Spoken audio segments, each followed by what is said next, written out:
It's the bromance you've been waiting for all summer long. It is Deadpool and Wolverine, the only Marvel movie of the summer.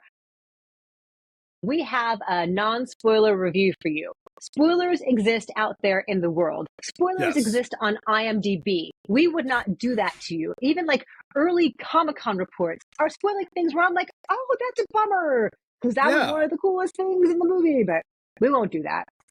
Absolutely, yes. We were lucky enough to catch this on the first Thursday, but we're going to give you at least the weekend, if not longer. But we are going to have a spoiler talk live on YouTube, so we hope you'll join us for that. And we can unpack it all there and get into it. Hi, Peanut. I'm going to need you to come with me right now. Look, lady, I'm not interested.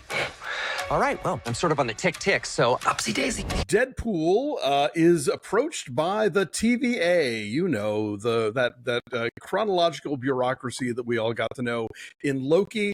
He is informed by an agent named Paradox, played by Matthew Macfadyen, that he's going to be stepping up to the big time and perhaps, you know, getting to be in the universe with the Avengers and stuff. But, oh, little problem, his own universe is about to disintegrate. All of his loved ones, including Vanessa and Peter and Blind Al, will disintegrate too. And the only way for him to save his universe is to hop around multiple timelines to find another Wolverine, because the death of Wolverine at the end of Logan is what kind of set his universe off into being spliced. He finds one, and complications ensue, and we'll leave it at that.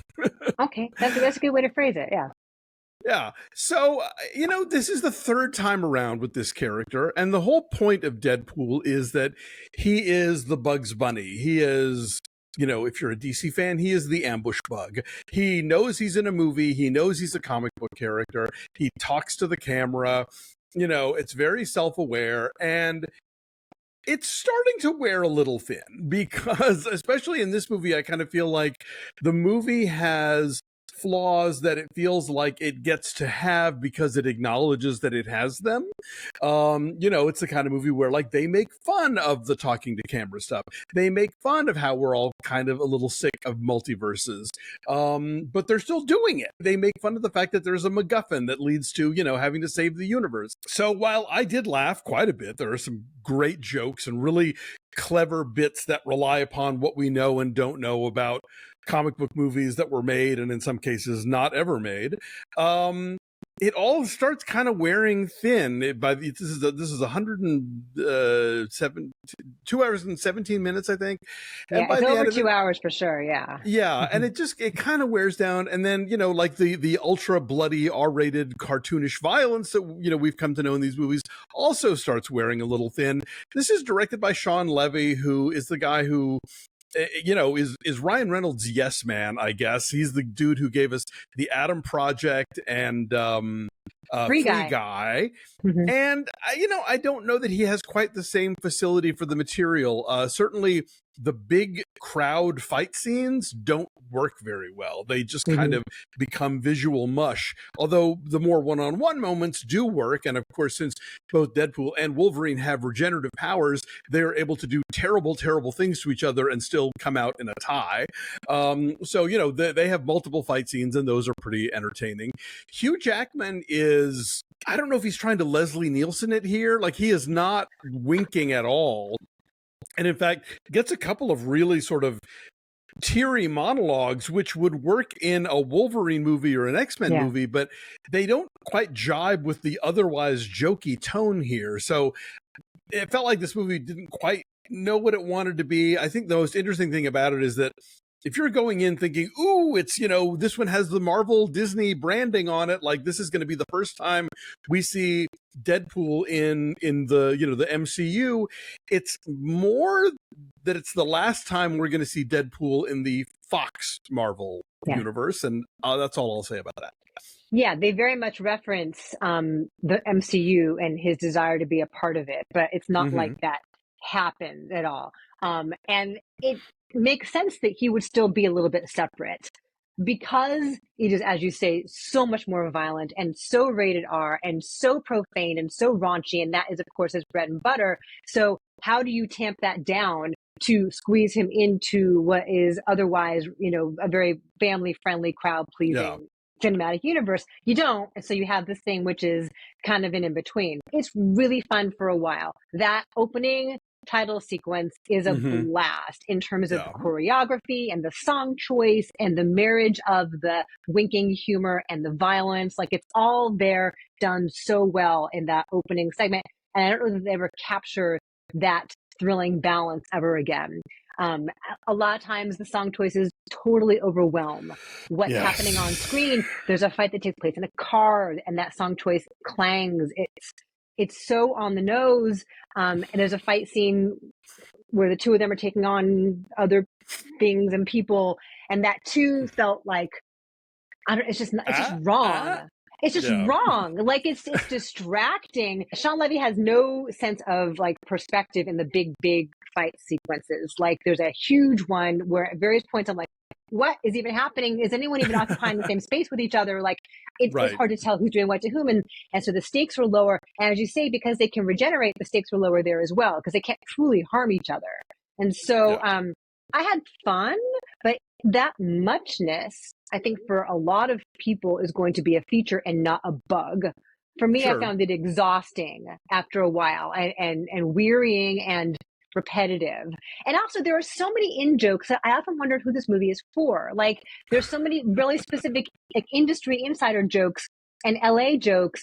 There's a Cafe Gratitude joke here. Cafe Gratitude is like an organic vegetarian restaurant in Larchmont where your server asks you to say something nice about the person sitting across from you at the table before they will bring you your food.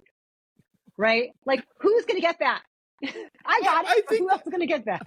I think that's become enough of a pop cultural thing. Do you? That people, even I've never been to Cafe Gratitude, but I know what it is, and I think if you don't live here, you'll know. But I mean, definitely, you are expected to know stuff like that. You better have a deep bench of X-Men knowledge. I'm sure there's a lot of Easter eggs that flew right over my head as far as that stuff goes. I loved one. I had a good time at two. I was eager to see this, and I was entertained for a while until I wasn't. And all of the plates that it's trying to spin could have been spun by a better director, but I don't think that Levy is the guy to do it. No. And so I think you just wind up with these abrupt shifts. You wind up with an excess of all the things. I think there's an audience that will absolutely eat this up, yum, yum, yum, and be thrilled if they saw it. But I think if you are not like super hardcore into superhero movies in general, Deadpool movies in particular, you know, the bloom may be off the rose of it. Yeah, David Leitch, who did Deadpool 2, has a better handle on the really graphic, like elaborately choreographed fight scenes, but also the snark and also the pop culture references. And he's got a lighter touch, I think, than what we see here. So, but he did not do this movie. I'm in Canada. I'm in Montreal right now. And so there are jokes that landed here. They're super Canadian, you know, which were funny for people here. And then there are LA jokes that like nobody got, that I laughed out loud. There's a couple of jokes that I laughed out loud that like nobody else laughed out. That I thought was pretty hilarious. And I will tell you more about them when we do our spoiler conversation down the road. I mean, the thing is, like, the two of these guys, they are BFFs in real life and they have a nice chemistry with each other. I'm going to ask you this. What do you think about how super gay, quote unquote, this movie is? I feel like they upped that as well, as far as him just salivating over other men. It's like tiptoeing right up to the edge of coming out, per se. Like, I mean, we've had conceptually bisexual Deadpool this whole time, and this time he's certainly talking the talk. I await a movie in which he walks the walk, but definitely getting into some real specific details about things that I was like, okay, this is not your standard superhero thing. And for a movie that is this bro-y, to have somebody who is like this much talking about like receptive anal sex is, you know, I think it's a breakthrough of sorts. Okay. You thought it was good. You didn't think it was like, I don't know, toying with it for shock value. No, when it bugs me when there's none of it in the work, and then they tell you in interviews about, oh, well, you know, the character is blah, blah, blah. Like, no, put up or shut up.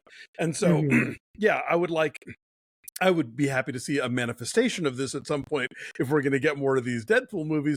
But at least the talk of it is is very much him owning it and daring you to, like, you know, be offended by it or hold the, you know, judge him based on that. He's very he's as frank about that as he is about anything else. So I dug that. I thought it was fine. He also has a romance with Dogpool, who's a scene stealer. Which is not a spoiler because he's been all over all the press. The Britain's ugliest dog is like the cutest little like doggy version of Deadpool, and that's always funny and really sweet. So that worked for me as well. All right, so what's your number then on Deadpool and Wolverine? I said a 6.6. Like, I think this is 2/3 of a good movie, and then it just got to be too much for me. But I would love a little bit of a course correction and getting back to what they were doing in 1 and 2. I am still open to seeing more of this character, but just not with maybe Shawn Levy at the helm. Yeah, I'm gonna say a 6, maybe like a 5.8. Because I had fun, but that fun kind of like dropped off in time. And Matthew Macfadyen is just like chewing scenery, like.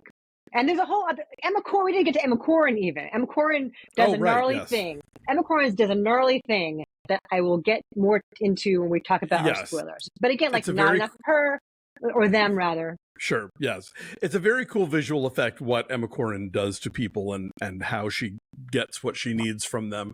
And I would have liked more TVA cameos, but we get a good one. Yes. Many cameos. We'll get to them all. All right. Yes. Have you seen Deadpool and Wolverine? Will you see it? Let us know. Spoiler talk coming soon.